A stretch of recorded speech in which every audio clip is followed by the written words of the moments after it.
Hello, hello. Welcome to another episode of Unbroken Stories of Adoption and Identity. So, today I'm so excited because today's guest is my brother. So, I'd like him to introduce himself. How y'all doing? My name is Lamont Bryant, and I'm adopted. So, welcome, bro. Welcome, bro. We're real goofy, y'all. So, I'm excited to have my brother here, and he did give me permission to share because this podcast is all about transparency and vulnerability. So, actually, my brother and I have been estranged for 5 years. I've been working on developing this podcast for like over a year. And I had already made up my mind, even though we weren't in contact, that he would be my first guest. So, in saying that, I found out about 2 months ago. It's been like 2 months ago, Lamont. About two, About 2, 3 months, about yeah. yeah. Well, I found out that my brother and we're 4 or 5 years apart, has stage 5 kidney failure and is on dialysis. So I'm just sharing that to share that God has a way of bringing families back together and bringing people back together, even through some unfortunate circumstances. But having shared that, I'm so happy you here. I'm happy we back in contact. And so I briefly shared with you guys on the first episode about my adoption story. So both my brother and I were adopted by the same two parents, lived in the same household, but we are not blood. So my parents had got me when I was 5, and then about 2.5 years later, we adopted my brother Lamont. They wanted me to have a sibling, so here we are. We got Lamont when he was 2.5, still in diapers. We were just laughing a few minutes ago prior to record the episode that, I remember when we got him and my mother was using cloth diapers. So I was like, oh my God. So I have vivid memories of us getting him and being in cloth diapers. So you can imagine what that could have been like. So welcome to the podcast, brother. Thank you, thank you, thank you. So, like I was telling my brother, I'd like him to kind of tell his story in kind of 3 chapters. First being his beginnings, what he knows about his beginnings, what he knows about being adopted, and his family that he lived with prior to being aware, because he was 2.5. So you were in foster care, right? Correct. So Lamont was in foster care just like I was. So Lamont, tell us about the beginning, what you know about the story, your story. I was put up for adoption about 6 months old. Okay. I don't know, like how long I stayed in the facility or anything Okay. like that, but I got foster parents, the Graves. They were an older retired couple. They were, I don't remember because I was super young, but I was with them for, until y'all adopted me. And then after I got adopted, we still stayed in contact. So, I remember going over their house. I used to call them grandma and grandpa. So I don't really have too much memories of foster home. First thing I could remember, coming to McHenry Street was the house. Okay. It's like, remember, like it was like an abandoned neighborhood, and like the houses were getting fixed up, and So it let me was, add. So we grew. Our parents bought the dollar houses. Back then, yes, they were yes. dollar houses in downtown Baltimore, which now is considered a historic site. But back then, you could buy a house for $1 and then have the house renovated. So what he's saying is that he remembers when we were going through those renovations. So go ahead and Yeah, continue. yeah. It's crazy, you know what I mean? Because we grew up in the same house, but as I listened to your story last time, our story is just totally different. You know what I mean? Total different experience. Let's see, the first thing like, I remember like the pictures we brought, like Christmas, Yes. like mommy and daddy, they, you know what I mean, they weren't like the most affectionate people, but I Yes, that's remember true. them throwing parties.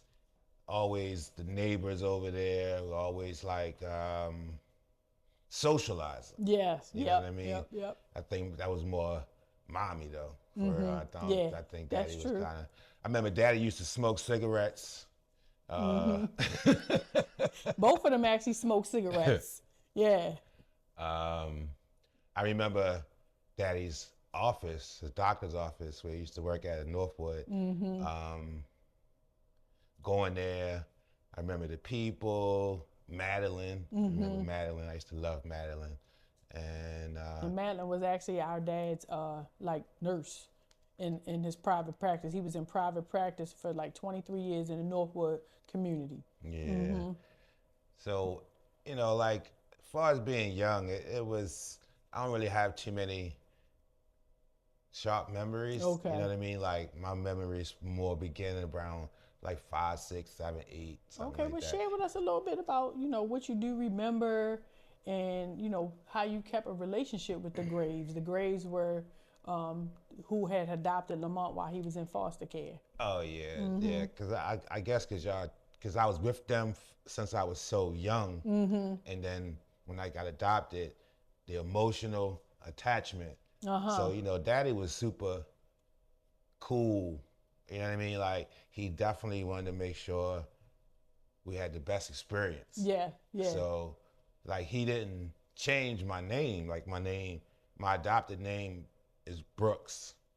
So he was just like, I just added my last name. Right, right. You know what I mean? So like when the Graves, when I guess when he saw like, you know, the emotional attachment, he was like, I'm gonna, you know, let you still stay in contact with them. So I stayed growing up with them, going back and forth out Cherry Hill with Kilo, Kid, and TT. Yeah. That was the Graves' daughter's kids.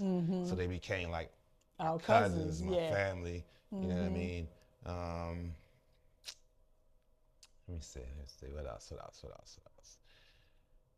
So like I had shared, my birth name was Kristen. Marie was my middle name, and Davis was my birth name. So for my brother, it was Lamont Brooks was his birth name, and then he became Lamont Brooks Bryant. And again, like I shared, back then, guys, when you got adopted, once you got adopted, so at the point when we were adopted, right? Because it's a process. We had to get new social security numbers and new birth certificates that reflected your adopted parents' names. So, yes. So go ahead, Lamont. So then you remember about the Graves.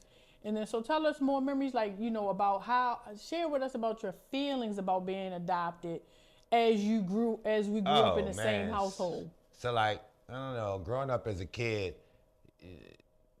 at first I ain't know nothing. Right. You know what I mean? So you just thinking you normal, like Right. this your mama, this your daddy, this your sister. Right. And then one day daddy sat me down, he had a sheet of paper with my information. I don't know how So he got how it. old do you think you were? You remember? I was probably like 8. Okay. 7 okay. or 8. And I remember he sat on the couch and he was like, I'm going to talk to you about something. I was like, okay, what's up? You know, like the kids, they geeking and stuff. Like, and he's like, look here, you know what I mean? I just want to let you know, that you were adopted. And, at 7 years old, still you not. don't know, we ain't have the internet and all that Right. stuff. So it's not like you had a real true concept of what adoption is. So at first I was like, okay, like, what does that mean? You know what I Right. mean? So then he was like, okay, so I'm not your biological father. Then it was like, what? Like, what are you talking about? You know what I mean? So then it's like, no, look, like, this is a paper. It's got your mom's name, your dad's name, information about him. So he had your original mama name and he didn't have her full name. Okay. No. Okay. No. Okay. No. He just had the first name and Rhonda. My dad's name. And what was your Greg. dad's name? Okay, Greg. See, look, y'all, I'm learning. Go ahead, Greg. I didn't even know that. I knew Rhonda. Okay. And then my sister Teresa. And then what stood out was I had twin brothers. named Earl and Durrell. And I'm born in January of '77, and these big heads was born in December of '77. Oh, okay. So it was like, I was like, whoa, like that's kind of like stuck with me, Okay. right? More than anything else, those two names, Earl and Durrell. Earl and Durrell, stuck Okay. in my head, and that was like, you know, so after that, you know what I mean, it ain't really like do nothing, but then after a while, you just start to think, like, you start looking like, dang, this nigga not my people's. Right. You know what I mean? And then you go and you see your friends, and then you see how your friends look, and you see like your friends with their parents, and they look the same, act the same, this and that. You know what I mean? And it's like, for me, I was a little different. I was a troublemaker, right? So I got in a lot of trouble. So so it didn't really match with being a doctor's kid, going to school and getting in fights and all this other stuff. You know what I mean? So then you just started to like question your identity. Like, all right, well, I see my best friend. He looked just like his mama and just like his daddy. And then now I'm out here. I feel like I'm in the wilderness or something. You know what I mean? Because I'm like. So let me ask you a question. Do you think, based on what you just shared, that once you realize he's not my biological dad, do you think you started questioning yourself unconsciously maybe on your behaviors and different things? Probably like around like 10, 11, 12. Okay. It wasn't immediate, like I say, because you ain't really had no concept. It's not like you could just jump on your phone and be like, what is adoption? You know what I mean? Right, So, yeah. you know what I mean? You just resonate on the fact that he just told me he's not my biological parent. Like, you got parents out there that gave you away. So now you like, as a kid, when you get in trouble, things go wrong, you're like, oh, this is why my parents gave me away. Because, you know what I'm saying? And you start to like, you know, your brain just wear down on you. You know what I mean? So like, I feel like when you tell a kid something like that, you should like add therapy behind it or something like that. Because, I mean, you don't know how the kid's going to respond. You know what I mean? Just dropped a bombshell, and you're like, okay, so now what I'm supposed to do with this just information? changed my whole life. You know what I mean? So, you know, I thought I was going one way, and the next thing you know, again, like for me, like when they say giving up for adoption, you know what I mean? It's like the words gave up. It's like your parents gave up on you. And then, you know, as a kid, you internalize things so much, but you don't, you know, you think it's you. You like, you know what I mean? And then when things go wrong, you blame yourself for all of this stuff. And you're like, oh, that's why, you know, it gave me away. Gave me away for adoption. You know what I mean? So let me ask you, do you think, you know, because there are other stories out there where children adopted and then it's never disclosed to them they're adopted. So having said that, do you think like you wish you would have never known? No. The truth is good. You know what I mean? Like you have the courage to tell your child, you know what I mean? Even though you know it could, I guess, change or alter, you know what I mean? But it's true courage, because if I found out another way, then I'd probably be even more mad. You know what I mean? So, and so, yeah, I think personally, if you adopted at some point in your life, you know what I mean? I don't know if you 8 years old is a good time or not, but at some point you should let them know, you know what I mean, before they reach adulthood. Okay. Yeah. I mean, because again, I got brothers, sisters, cousins, all these people that live in Baltimore. You know what I mean? So like, you can. So how many brothers? Like, 2 twin. 3 brothers. Okay. One brother was murdered when he was 12. Okay. His name was Knuckles, Lawrence Miller. Okay. So. And how old was he in relation to you? If you remember. He probably about 10 years younger than me. Okay, so you never got to meet him. So I never met him. Okay. No.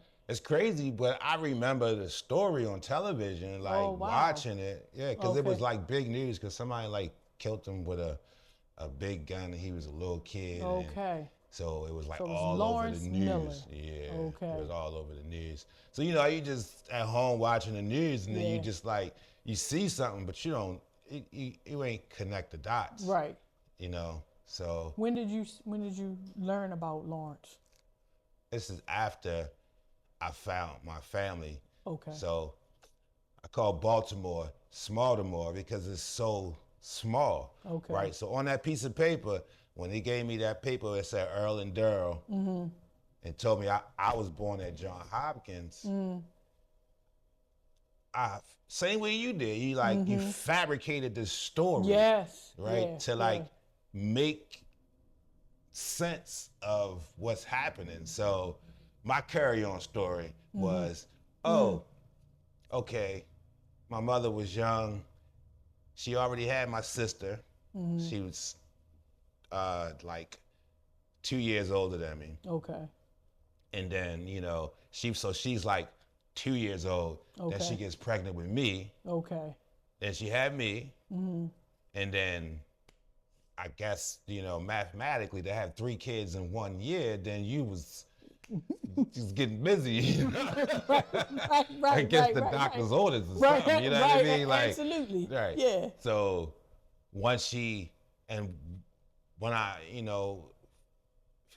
found out, so she didn't even know she was having twins. She thought she was having 1 kid. So back then, I guess ultrasounds wasn't as good or whatever. So she didn't even know only up until the day that she had the one. Then they like, oh, whoa, you got another one. So now she got 3 Wow. babies Okay. in 1 year. She, from East Baltimore, she, don't have all of the best resources in the world. We had a family. That's, I don't know. She just made a decision. Okay. You know what I mean? So you have Teresa, your older sister. You got your twin brothers. Then there was you, and then Lawrence. And then Tanise. Tanise, how old is Tanise? Now? No, I mean, how many years younger than you? Oh, she's younger than Knuckles, so I guess 12 years, something like that. Okay. Yeah. Okay, so how many And then we children? got baby sister, Jennifer. Okay. And then she's the baby. Right. So she's the youngest. Okay. Yeah. Yep, so. Okay. So then you were sharing about in your head what you thought was like the narrative that. Oh, yeah, the narrative that I put together was she was a teenager, not teenager, but like 20s. You got a 2-year-old, almost a 1-year-old, and 2 brand new babies. It's probably a lot for anybody. Right. Right. So in my mind, I was like, all right, how did she decide to get rid of me? It's like, so what lottery did I win? Right. So to make sure for our listeners, so were you the only child given up? Yes. See, and that's where our stories are the same. Because Yeah. again, I had 2 older brothers, and then I have a younger brother born after me, the only child given up for adoption. Yeah. But go That's ahead, why I say continue. I don't know. You try to figure out how you won the lottery. Right. Right. Like you just picked me out of. You know what I mean? Like what was the reason again? Because that makes you feel less than. Yeah. You know what I mean? Yeah, absolutely. So you gotta try to create a story to make you feel stronger or just understand it. So I was just like, she just was like, all right, look, I got this one kid that everybody know, And that was Keisha, okay. because she was already here. Right. Okay. And then these 2 babies are going to gain so much that I can just be like, you know what, and get rid of the middle one, Okay. which would be me.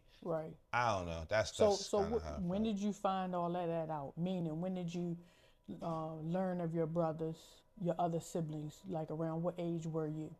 When Daddy told me? Yeah, I mean, when Daddy told you was 8, Yeah.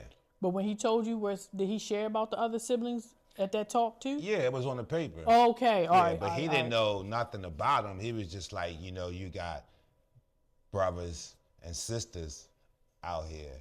And like I said, like in my mind, because Baltimore is so small, it's like, well, if I was born in Johns Hopkins, then I'm pretty sure Yeah. they live in East Baltimore Yeah. somewhere. You know what I Is mean? so let me just pause for a minute because I'm really trying not to get emotional. Like, so for our listeners, can you imagine? Me and my brother grew up in the same household.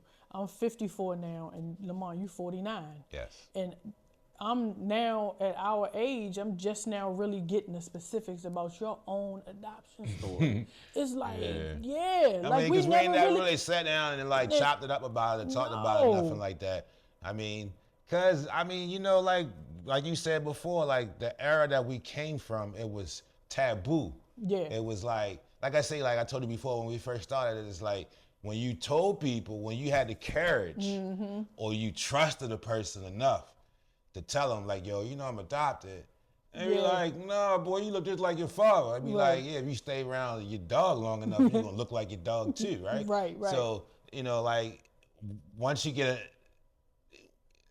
I guess, it's like when you say something and somebody don't give you, I guess, with the room or space to kind of, just the response. You know what I mean? Okay. Like, oh, you know what I mean? Not like, you ain't adopted. Yeah. Like, you just joking. Because, you kids, and that kids was the like same playing response. around. Yeah. So everybody I told was my friends. So they knew me before. So, like, once I started, like, getting older, that's how I actually found them. Right. So talk about that. Talking about them. All right. So we talked more. We talked about the beginning, and you didn't because you were so young. You really was a baby. Right. And you talked about the graves, and you talked about learning about your other siblings and what picture you painted in your mind. Now let's kind of go to like chapter 2. Like now, so like you teenager. Yes. All right. So yeah, like as a kid, I remember like everything was like super cool, right? Everything was like almost like a fairy tale.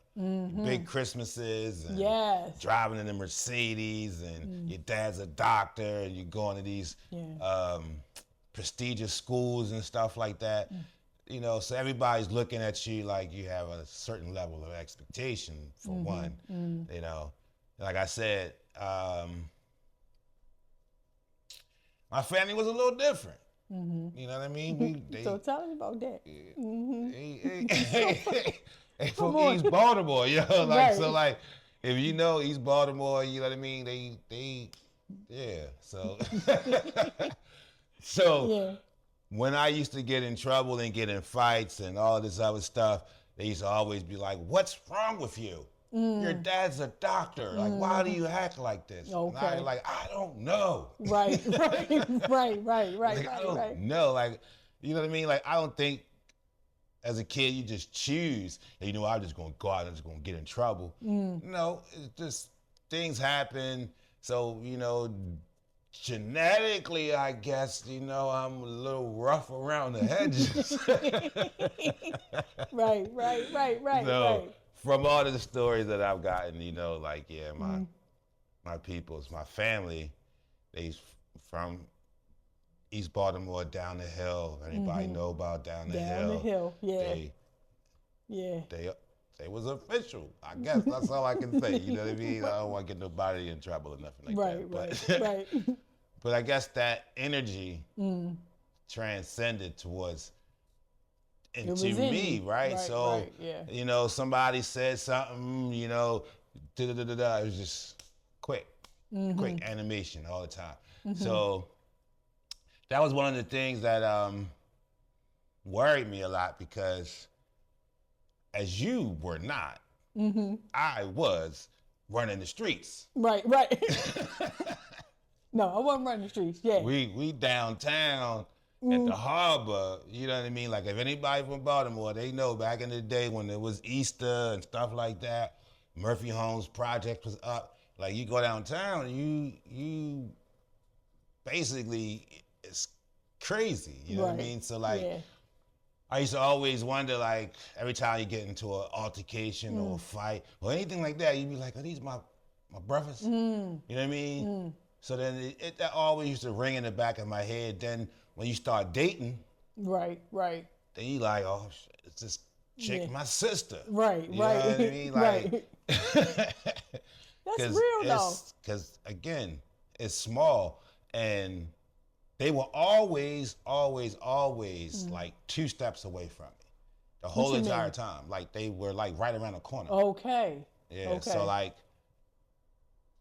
see, once you left and you went to college, everything changed. Yeah, That's when so mommy let and me daddy got provide some. divorced. When mommy and daddy got divorced, Yeah. So let me all of provide the some context. So,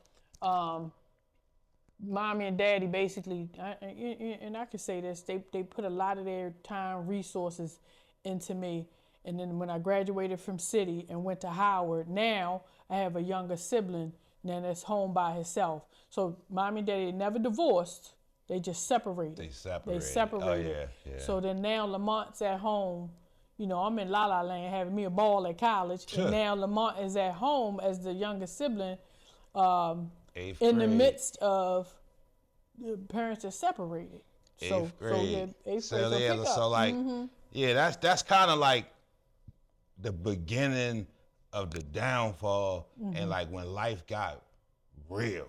You know what I mean? Like 8th grade is real talk. Like once you left, mommy went off the deep end. You know what I mean? And I didn't, because I was so young, and back they just hide everything. No one really discloses what's really going on. You know what I mean? So all that stuff that daddy, I don't know nothing about none of that.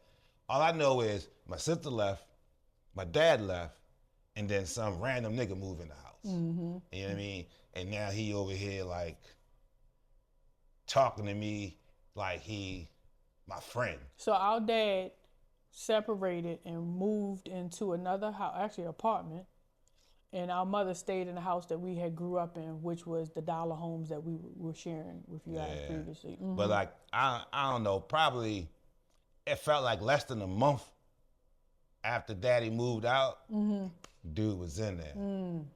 And I ain't have no respect for yo, you know what I mean? Like I understood, like, yo, you a man and you come into another man's house, laying in another man's bed, you ain't doing nothing. You not my friend, we not cool, I don't like you, you know what I mean? And I guess because I didn't like him, then mommy shut me off. Okay. You know what I mean? Like she wasn't, daddy used to give her money to take care of me, to get me clothes and food. Like she stopped doing everything. You know what I mean? So like, tell you a funny story, right? So one day, I know daddy gave, I don't know how much money, but I know he gave her money constantly to make sure that I was good. And school was coming up to start school.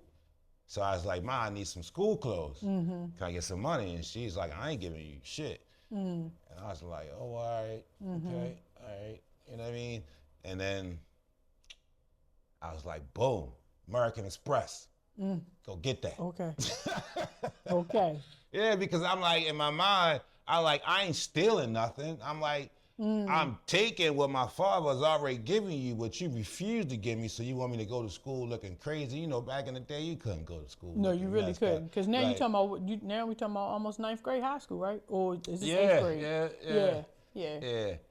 Sissy was, again, like after she passed away, then you started to realize the kind of pain that she was going through. But as a kid, you don't know nothing about none of that unless they talk to you about it. Right. And she ain't talked to us about none of it. So in my mind, she was a crazy lunatic woman. Right. You know what I mean? That ain't have no compassion, no love for me. As her son. Yeah. And then you know what I mean? And the difference, like I say, like how she would treat you and how she would come home and treat me was like light and darkness. And it's crazy, y'all, and I just want to share because I remember, like, you know, sometimes when I would come home and then you would be, you know, saying like shit, and I ain't believe you, bro. I would be like, hey, he tripping, because I had, that wasn't my experience with Sissy. Experience is totally was different. completely different, and I also was, what's the word? I was away, so I wasn't even. Yeah, I feel like she could manipulate you. At a certain point, you know how you look somebody in their eyes and you just see the bullshit? Yeah. Yeah, it's like, I seen it. Yeah. You know what I mean? Like, and again, I'm living with you, so I see the bull crap that you're doing. So it's like you can't front in front of me. Right. Yeah. You can front in front of everybody else, but I see you without your makeup. I see you raw. I know what you're doing, and I know it ain't right, and I don't like this dude. So this we talking about 8th grade. Okay, they separated. Have you connected yet with? No. Okay, so great. No. So you like I said, like mommy used to wake up in the middle of the night and just be like, "Get out." Like it'd be like 12 o'clock at night, Baltimore downtown. Get out. You like what? Like get the out my house. You know what I mean? Like for what? You like because I said so. You know what I mean? And then you like, man, whatever. You know what I mean? You get up and you roam around the streets in the middle of the night. You know what I mean? Like looking crazy as hell. You know what I mean? Yeah. And then you, as a kid, again, you like gave up, right? So it's like, dang, yo, you adopted me only to give up on me, like, you know what I mean? Then you looking like, well, what did I do? I ain't do nothing, right? And then if you can't explain to somebody what the problem is, then you don't really want nothing fixed. So it's just like you just wanted this to be like this. She was very mean to me. You know what I mean? So I, got, like I said, I took a credit card and I went to Ricerstown Road Plaza. And back in the day they had the little right. Like when we was kids, like you could go to the store with a note for your mother and get cigarettes and stuff like that. So when they saw the name, I got Kia to go, right? And she act like she was mommy. So I go in there and I got my clothes and then go to cash out and then cutting out. Hey, you know what I mean? You gotta do what you gotta do. You know what I mean? Right. So that's how bad things were though, because you had to like literally like take a little bit of I guess responsibility or something. I don't know, because I got no it was either that or not have nothing. Right. So got to high school. I went to Merva. So it's crazy. That's why I was saying like my brothers and sisters were always like right there close to me. So when I got to Merva, you start meeting people from all over the city. Right. So now I'm got a couple friends, and then I made friends with one dude. That's my homeboy. I never said anything to him. If I would have said the name Earl and Daryl, he'd have been like, "Let's go." Boy, I know who them niggas is. Let's go. And in the 9th grade, I wasn't mentally, spiritually, nothing ready. If I would have met them in the 9th grade, I'd probably be in jail today. Okay. You know what I mean? Or dead or whatever. You know what I mean? So I never said anything to him, but that's how close they were for years. So your homeboy he knew my brothers personally. Oh, wow. Because his grandmother lived down the hill, and wow. They, again, like I said, my family was kind of known. Okay. So, again, that's what I was like, 2 black boys named Earl and Daryl. Like, bro, like, that's real rare. It's not like it's Michael. And he looked just like him. Oh, yeah. Oh, my God. Because it came out my shit. Right. You know what I mean? So yeah, like, I hung with this brother every day. Every day. You remember his name? Yeah, his name was Asani. Okay. Yeah. Okay. If I would have just mentioned their name, he would have been like, I can take you straight to him right now. Like, again, like I say, like you say, God, the creator. Yes. They protect you in some ways, you know what I mean? Because, like I said, if I would have met them then, we would have been in the streets. Right. Because they was already in the streets. Okay. And I was halfway in the streets. So then to be able to have a platform to be in the streets, I would have been in the streets, for real. So, that time passed, and then, again, like I say, I always getting in fights and stuff like that. So I got put out of Mervo, and I ended up at Northern. Anybody know about Northern? You understand what You understand what Northern was back in the '90s? Northern was like lean on me, bro. Like it was like It was rough. It was rough. yeah. I mean, like I don't know how many people go to school and seen somebody get murdered at school. Like that's how crazy. Wow, We had like okay. 21 Jump Street people at Woo, Northern. okay. Like it was. And see, that's the thing. Yes. It's like, again, saying we grew up with the same parents and same household. My brother at Northern, and I went to City. Oh, you went to City, the prestigious school, and, you know, Forget you. the ring and everything, and you know, like I graduated with, I ain't gonna lie, probably like less than 100 people. Okay. Was like in my graduation Okay. class. Okay. You know what I mean? But yeah, Northern was a very rough school.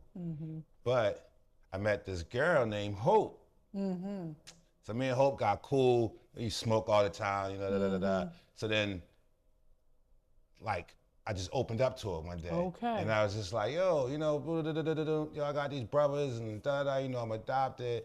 And she like, what? So then her family is from down the hill. Okay.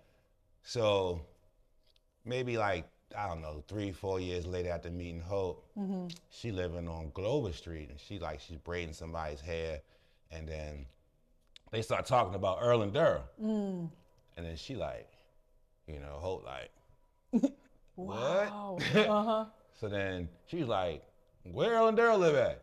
And she's like, they live around the corner with their family, da da da da. And then, you know, one thing led to another. And then she was like, oh, she kind of like tucked it in. So this is her story to me. Okay. So she's like, so after I braid the dude's hair, yo, I go outside, smoke my cigarette, and then your brother walked down the street. They like, there he go right there. So she like, excuse me. And he like, what's up? So then he come over to her, and she basically like, yo, I know your brother. And then he was like, who?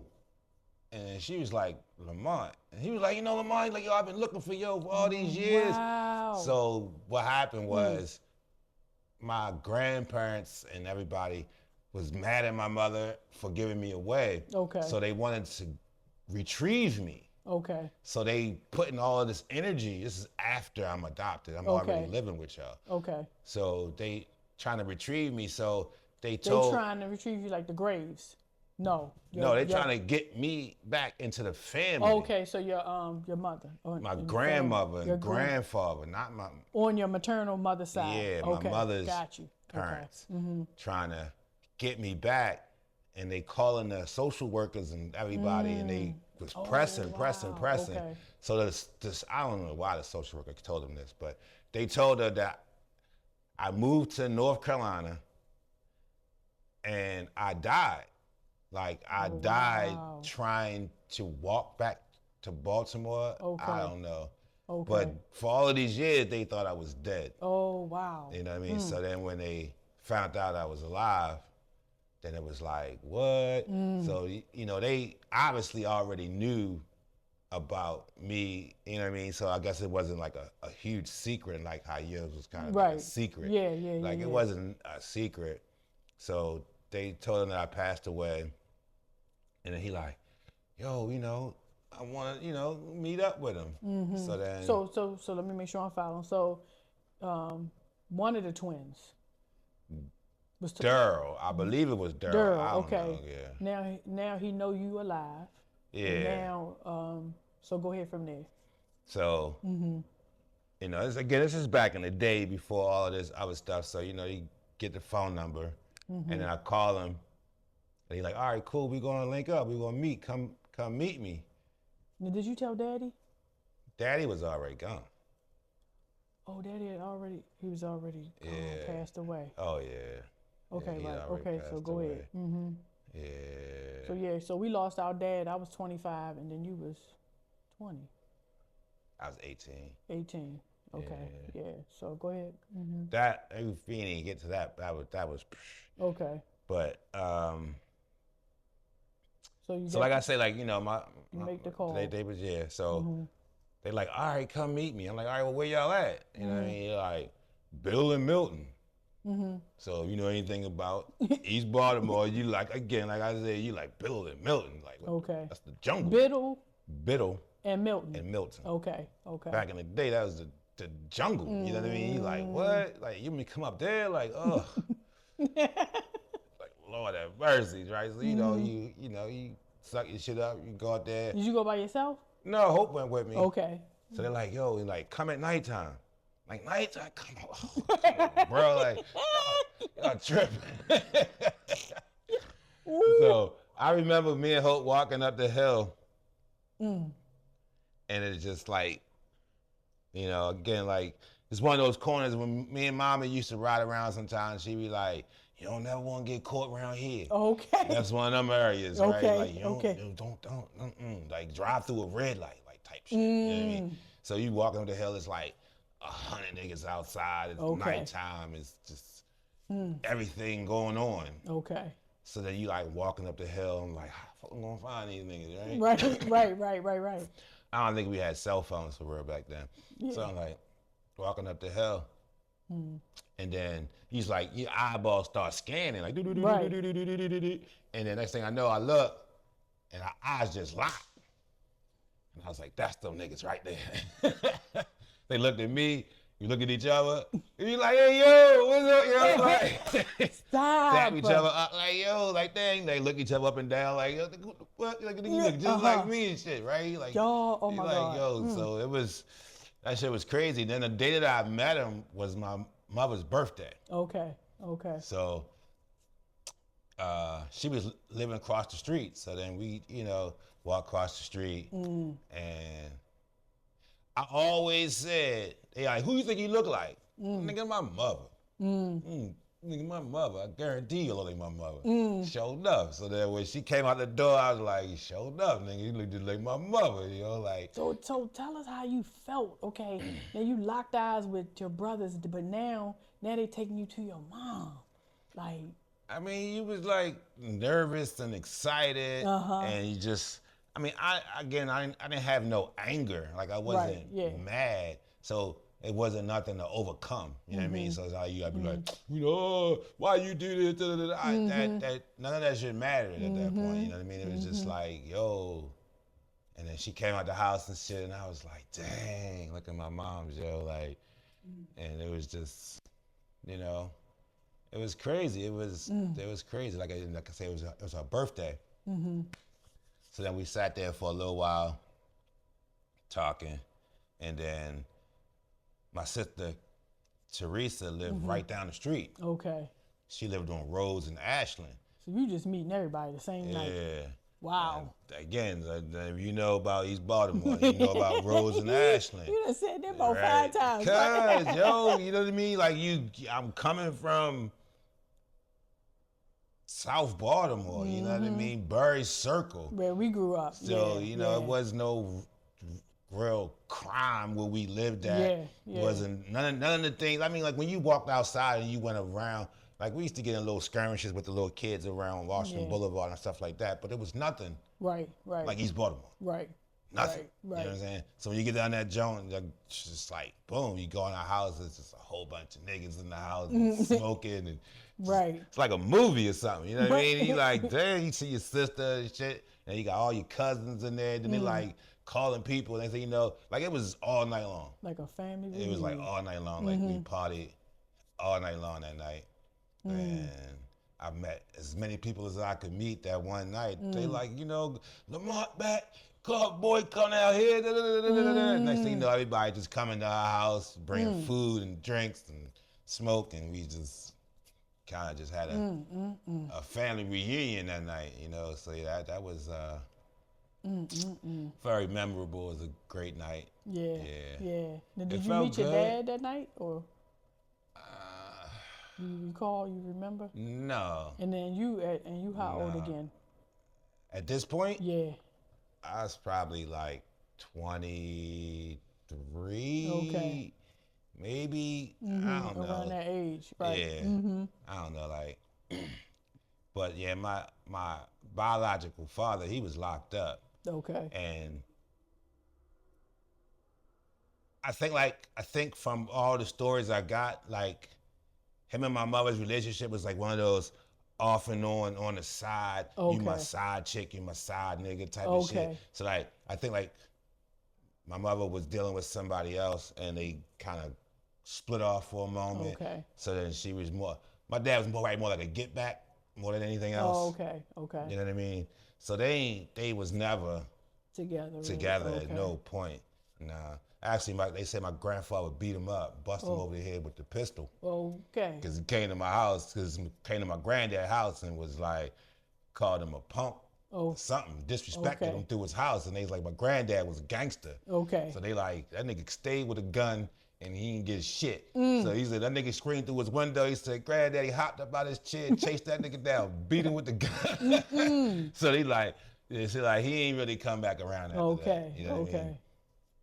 So at this time, he was locked up at this time when you meeting the whole when family? I'm meeting the whole family, yeah. So I mean, I don't know, like meeting Yo was not important. You know what I mean? It was more, cause this is the side that I knew. I had information on. I ain't know this nigga. I ain't had no information on Yo, nothing like that. So my whole life has been the twins and Keisha. Okay. That's it. Okay. You know what I mean? So to finding them was like finding the Holy Grail. You know what I mean? And that, to me, was sufficient enough. You know what I mean? I did meet him. That was a whole episode. So how was that? Tell us a little bit about that. Like how long after connecting with the family did you meet him? I met my family before 9/11, so I met him after 9/11. Okay. That's how I kind of. Isn't it amazing? 9/11 is like. Isn't it amazing how 9/11 defined? You remember life before 9/11 and you remember life after. That shit was crazy, bro. So how did you meet him? Paint a picture of what happened when that meeting took place. My Aunt Polly, you know how every family has the person that knows everybody, that got all the information. Yes. They can sit down, they can tell you who's who, where's what, this, that. That's my Aunt Polly. Okay. She's the archive. Okay. So she was like, yo, I was driving up Milton Avenue and I seen that nigga one day and I was like, hey, yo, Greg. And then he was like, what? And then she was like, you know, we found your son. And he's like, oh, yeah, da, da, da. So set up a meeting to meet him. He was in the halfway house on Greenmount. And it was crazy because I was dealing with Kia at the time, right? And I guess the time that we were supposed to meet you was like in the afternoon. Okay. Like at a certain point, I guess he could leave out of the halfway house. Okay. So it was, I think it was like a Sunday or a Saturday. I know it was a weekend. I made a bad mistake. Kia was like, she wanted to go to this alcohol festival, right? Okay. I ain't no drinker, you know, I smoke. But I'm like, all right, cool. You know what I mean? You think people be rational, you know what I mean? So I'm like, all right, cool. You know, we went to the alcohol thing and she got belligerently drunk. Okay. Like belligerent. Like, so after we left there, it was time to go get my father. Okay. So riding with a belligerently drunk person, right? Going to go meet my father for the first time, and it's like, yo, I'm about to go meet my pops. They're like, yo, you need to tighten up. And you know, I'm cool. You know how drunk people are. They don't never want to admit they drunk. Right. I ain't drunk. I'm good. All right, whatever. So we get to my dad. We pick him up, and I mean, instantly she just. All the liquor just fell out. Okay. Just start acting crazy. Wow, So it was like, you know what I mean? Like first time meeting my dad, I'm bringing this drunk lady and me and her arguing. Okay. I'm trying to get her to relax, like chill, you know what I mean? And so it was kind of weird, you know what I mean? That we went right back to my house. We chilled for a little bit, kind of talked, but I mean, I don't know, we was turned off by by her being situation or whatever, but we ain't really link up no time after that. Like it was probably like that one time I seen you. Okay, You know wow. what I mean? Okay. So so let me ask you, so after Now you done met your whole family on your maternal side, and now you even done met your dad. Like, so, like in your private time or your alone time, like, did you kind of reflect on it? Like, did you feel like a hole was, filled? Like, No, uh, no, just I don't know, like because everything was so natural. It was like it felt like I known these motherfuckers all my life. Like it was just like super cool. So we just, like me and my brother Earl, we clicked more than my brother Daryl. okay. Now, what I can say is after realizing that hanging around them long enough, that my brothers, held animosity towards me. And where did that come from?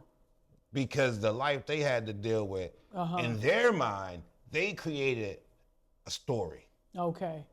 You know what I mean? About you. About me. And But was that story created after they found out how you were living? Or was that I don't know. I mean, I guess like I say, like for you to tell somebody that I died at 5 or 6 years old trying to walk from North Carolina to Baltimore, that don't sound logical, right? So right. it probably ain't sit right with them. So they probably Okay. like, they lying. This nigga's still alive. Okay. Da, da, da. Okay. And Okay, I'm following now. Yeah. They just felt like I had a better life, right? And I tried to explain to them, I'm like, bro, I would giving up everything. You know what I mean? Like, yo, we used to sleep in the store and da, da, da. I'm like, nigga, I don't give a shit. Like, you don't understand, like, being adopted and not knowing who you are is like, it's like, it's just. And that's what that's what I want to say about the podcast, which, which people don't understand, right? Like, it doesn't matter if the story is good, if the story is bad, if it's ugly. It's your story. So, growing up as an adopted person, you just don't know the story, and people don't understand the depths of the holes that you feel not knowing. So when you explain it like that, it's like, you was with your whole family. You was with your mama. You knew who your daddy was. You knew your daddy was. You knew your sisters. Siblings. Like when I sit around them, even to this day, I'm still an outsider. You know what I mean? Like I ain't like, when you a kid, that's when teenager, 20s, that's when you like make the memories. You bond. You know what I mean? Yeah, like growing up, like all of them are like super close. Yeah. You know what I mean? Yeah. And even to this day, I'm still like, outside because like they that. sit and they talk about stuff. I don't know these people. I don't know what you talking about. Right. So you know what I mean? They be like, yo, you remember the? You be like, yeah, I remember. You remember such and such? And I be like, yeah. nah, I don't know. That's I don't real. know. That's You know what I mean? definitely So, a similar feeling. even like sitting, like I say, you still being around them. I've been around them for 20 years now, and Right, still yeah. I'm an outsider. It don't change the fact that, like I told them, I was like, yo, everybody think being a doctor's child, you had the best life. And I try to get them to understand, like, look, it ain't really true. Everything life is about perspective. Right? So it's really what you choose. But like I told him, I was like, look, like, people with money worry about money more than feelings, emotions, connections, therapy, things of that nature. You know what I mean? Like, I have to keep this image. So it's always maintain the image. Don't let them see what's going on in the background. And when you do that, you neglect. You straight neglect the situations and the problems like they don't freaking exist. You know what I mean? So then again, that makes you feel like giving up, right? It's like, no, bro, like, I would rather all of the nice Christmases, the Mercedes, the house, bro, I don't give a shit about none of that. None of that shit meant nothing to me. You know what I mean? I'd rather be with y'all. Yeah. You know what Yeah. I mean? And they just didn't understand that, and they had a real animosity towards me about that. Like, I would, yeah. You say that Right. Until you're in the because you ain't situation. experienced it. You ain't grow up not knowing who your peoples was and being around strangers. Right. You know what I mean? Yeah. So, it's It's definitely a hole, and so for the audience, we actually lost our adoptive dad when I was 25. So in 1997 is when he passed away, and then our adopted mom, Sissy, passed away in 2016. So I think too, Lamont, did you know when I shared in the first episode about why mommy couldn't have children? Did you know about that? Why she couldn't? I can't remember if I told you. Again, I was so young. Everybody kept everything from me. Yeah. So yeah. And then you were younger. Like I was the big sister. Then we are basically 5 years so apart. I ain't know nothing Yeah. about none of that abortion stuff until after the fact. You know what I mean? Yeah. But the day Daddy died, that was just life changing right there, man. Yeah. So it was my homeboy's birthday, and we out celebrating his birthday as teenagers do. I'm like 19, 18 years old, and we celebrating, having fun, sitting around house, probably like 10, 15 people. And then it was just like, just got this eerie feeling. It's like this crazy feeling came over top of me. And I was like, this is before cell phones and stuff, so you can't call nobody. Like, let me just call and check on them or something. Right. So right, it's like, right. nah, I was like, yo, go home. So then in the middle of us having fun, I was like, yo, take me home. And they're like, yo, chill, no, nigga, take me home. And all right, cool. So he drive me home, and when I walk in the door, you know what I mean? Boom, Daddy on the floor. So I'm like, I was high as shit, right? So it's like, it wasn't real. It was like, not foggy. It was very clear. I could still picture it, but it just wasn't real, real. Like, nah, yo, my nigga on the floor. Like, yo, what is you doing? I'm like, yo, get up. Right. I'm like, yo, you all right? And then as I look down, because we had like a black tile floor when you walk in. Right. So as I like kneel down, I see blood. I'm like, yo, what the? You know what I mean? Daddy ain't never. That's one thing he ain't never do. He ain't never like sit down and explain to me like, yo, son, I thought this. If something happened, I don't know what the fuck to do. You know what I mean? So I'm like 19, high shit, walking the house, and Daddy on the floor. And then I'm like, yo, what the fuck is blood coming out of his mouth and shit? I'm like, yo, so, you watch TV, you like check for a pulse. Right. So then you check for his pulse. And then it's like, I guess, only thing I felt was, you realize just my pulse. Like my finger. Okay. You know what I mean? Wow. So I'm like, oh, like, yo. Yeah. So then the lady across the street was a nurse. So, I called the police. And all right, they coming. So then I go across the street, 'cause I know she was a nurse. So I go get her, and she come over, and then she didn't want to say shit to me, you know what I mean? She just like, Because she probably knew. yeah, she knew, like looking back on it, she knew, you know what I mean? But she like, just throwing CPR on yo and shit until the ambulance come. And I remember the firefighter, the ambulance driver, you know what I mean, whatever it was, just looked at me and was just like, shook his head. And it was just like, what? I'm like, but like, again, I was like super calm. It wasn't like I was like, right, yeah. I was like, it was surreal, you know what I mean? It was just like, nah, yo, like we was just chopping it up. Like we was just talking like hours ago. So, like I just kind of like,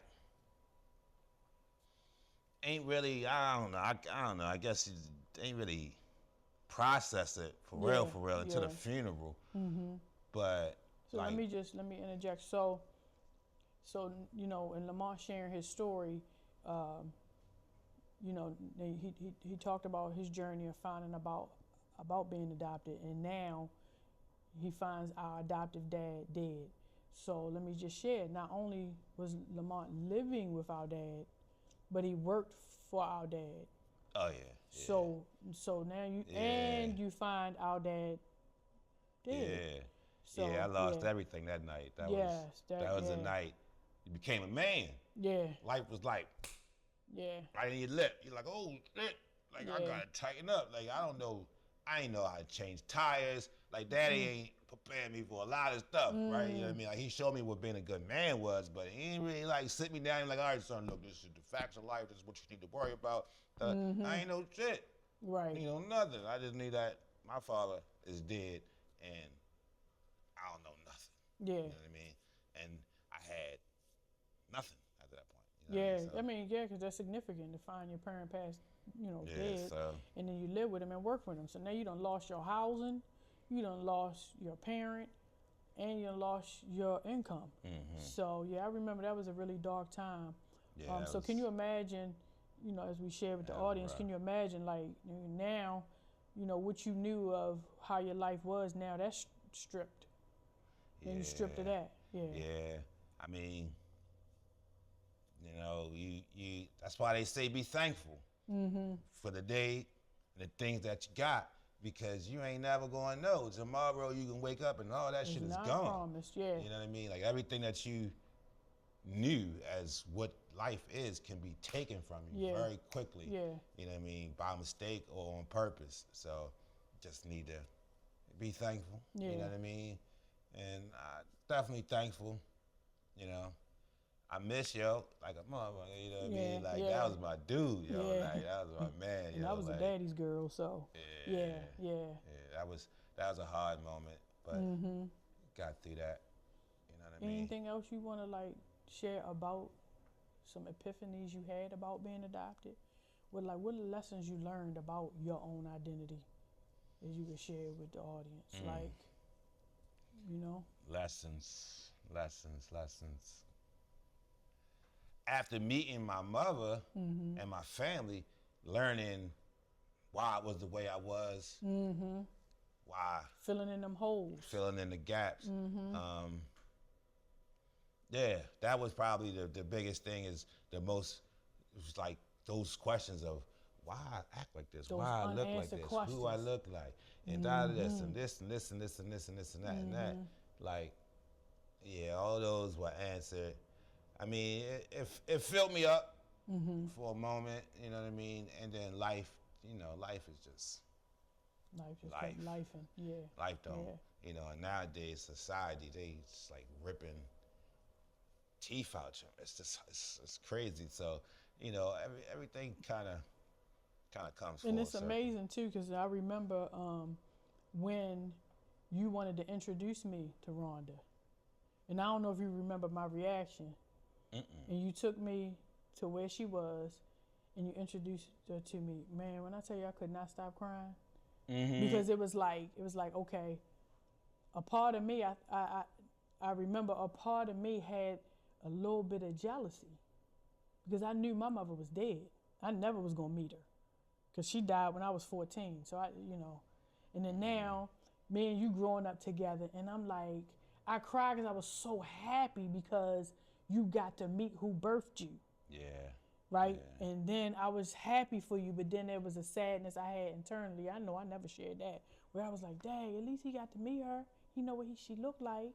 You know what I mean? So it was like, that was a whole thing. And then there was a part of me, a part of us being transparent and vulnerable, where now there was this period of time where you were connecting with your family. Yeah, and then while you was connecting with them, I mean, I'm still in D.C. doing my thing.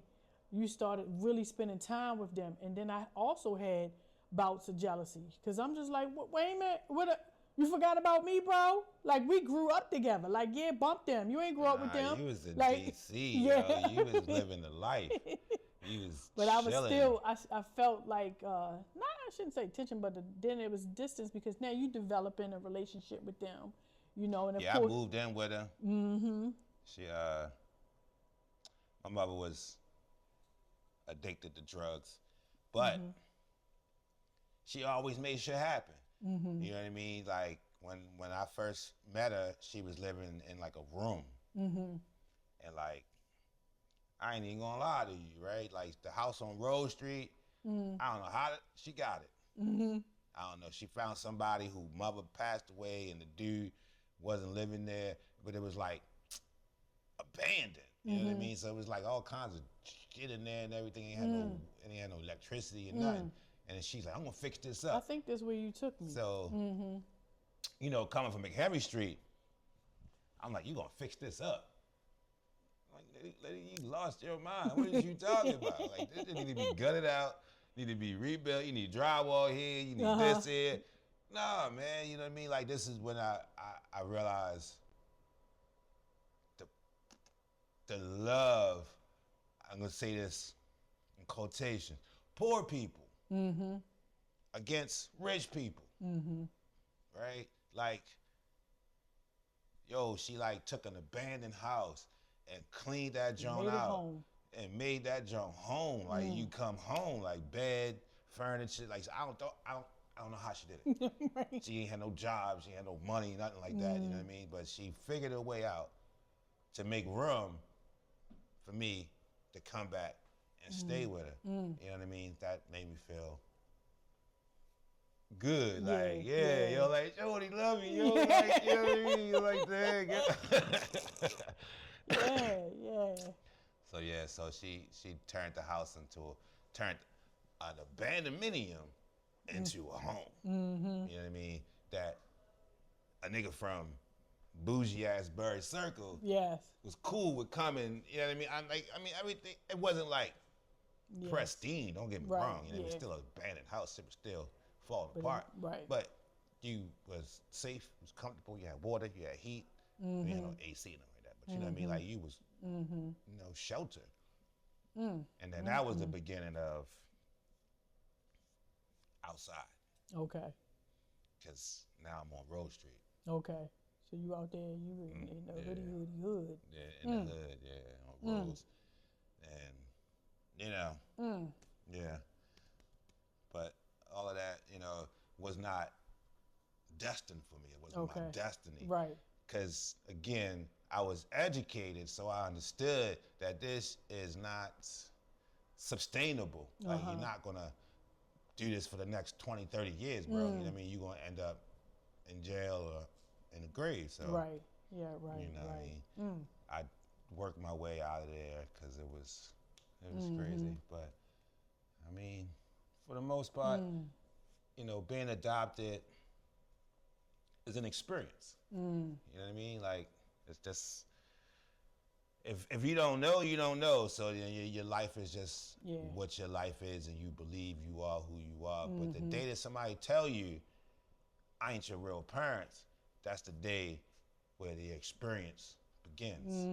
And from that point, you on the ride. Like you riding the ride for the rest of your life. And the rest of your life. Being adopted, I'm gonna say at the end of it, like I remember Dad used to have a sticker on the back of his car, adoption is the greatest love, right? And I was thinking about that, like, is it the greatest love? I don't know if the greatest love, but it's definitely love. You know what I mean?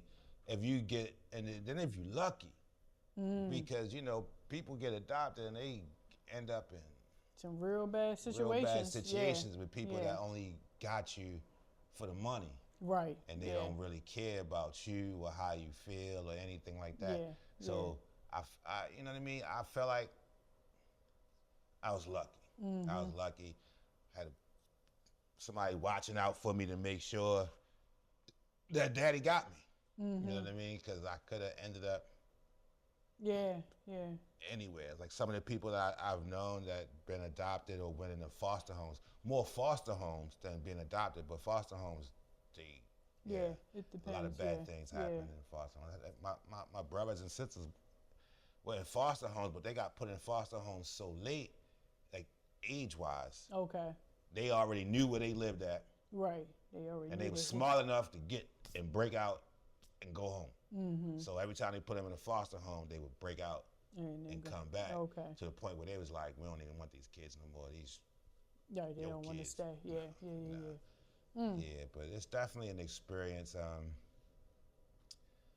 I say if anybody that's adopted, you know what I mean, tell your story, because you never know how many people are out there. It's not just you in a long line of people, and just, accept your story, accept who you are, and I guess just ride with it. You know what I mean? Like, I don't know, like I don't know. Like I said, I've heard horror stories and seen them on television about being adopted. So like I say, I'm just thankful that Daddy got us, and he did what he did. And I'm glad. Just to add to what you're saying, I'm glad that he took the time to learn about what he could about our identity, about how we came into the world. Because some people, he really took steps. Yeah, because I don't think Mommy would have broke it down like that. I don't think she had the courage to sit down in front of us or me or you or whatever and be like, hey, you know what? You adopted, and had that conversation. And it's funny because I had the conversation with Daddy too, and then you had the conversation with Daddy. Mommy wasn't there. That's why I say Mommy, because when I met my mother, my birth mother, my real mother, that was a whole nother long. Sissy ain't taking good. She cussed the lady out and told her, I'm his mother, and I'm like, lady, you done neglected the shit out of me for all these years. And now when I go find my family, now you want to try to act like you give a shit. You don't get no shit, you know what I mean, Mommy? I'm telling you, Sissy. You some of the things that you wouldn't have, you'd have been like, what the is wrong? You know what I mean? Let me take a deep breath. So we're going to wrap up this episode. I just want to tell you I love you.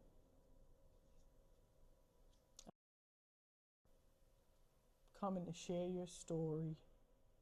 You know what I'm saying? I'm glad that, I got to have you as my little brother. Even though when we first got you, I used to beat your little... Beat the shit out of me, yo. Because I was like, they really went and got this boy. Like, yeah, but then, we always had a special love for each other. We like, So I just want to thank you for being a guest, my first guest on this podcast. And again, the podcast is about unique adoption stories.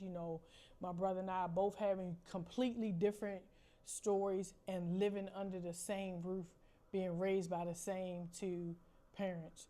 So I just want to close out the episode by thanking you again, Lamont. Oh, yeah. Thank you. I appreciate it. And also, I'm also going to be sharing, as I continue to develop the podcast, to share resources. So I wanted to share with y'all a book that a friend had shared with me. And it's called Postcards by Cookie, right? And so it's a memoir about motherhood, miracles, and a whole lot of mail, right? So I'll just read real quick. This is an award-winning journalist, Carolyn Clark, was born in an era where adoptions were shameful and secret and sealed. Her story begins with a happy childhood in the Bronx. She never had any desire to know her birth parents until some health concerns led her to contact Spence Chapin Family Services. The adoption agency's response sparked a series of stunning discoveries. Carolyn had known her biological family for more than 20 years. Her birth mother, nicknamed Cookie, was the sister of one of her dearest college friends. Moreover, the family was a prominent one, known throughout the world for not just one but two generations of musical greatness, including the singer Natalie Cole and her iconic father, Nat King Cole, whose music had filled Caroline's life. So Caroline's story begins again, drawing on details provided by the agency and her own investigation skills. So I'm just going to encourage you all to read this book. I mean, it has some great, information about it. So I just wanted to share that. And then another resource that I wanted to share is a documentary series, and that documentary series that I watched, and it just resonated with me. It's a documentary. It's on Amazon Prime. It's called Little White Lie, and it's a documentary by Lacey Schwartz. So it's basically what defines our identity, our family of origin, or the family that raises us. That's actually a question. How do we come to terms with the sins and mistakes of our parents?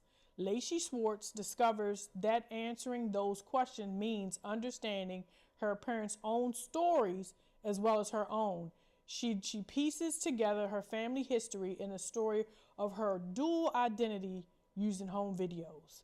So, I encourage you guys to go watch that. I do know it's on Amazon Prime. I'm not sure if it's somewhere else, but it is a documentary produced by Lacey Schwartz, Little White Lie. So I just want to thank my listeners and also encourage you all to reach out. I'm always looking for unique adoption stories and stories of identity. So let me just say, Little White Lie is a documentary, not about adoption, because she wasn't adopted, but more so about identity. So thank you guys for joining us for another episode.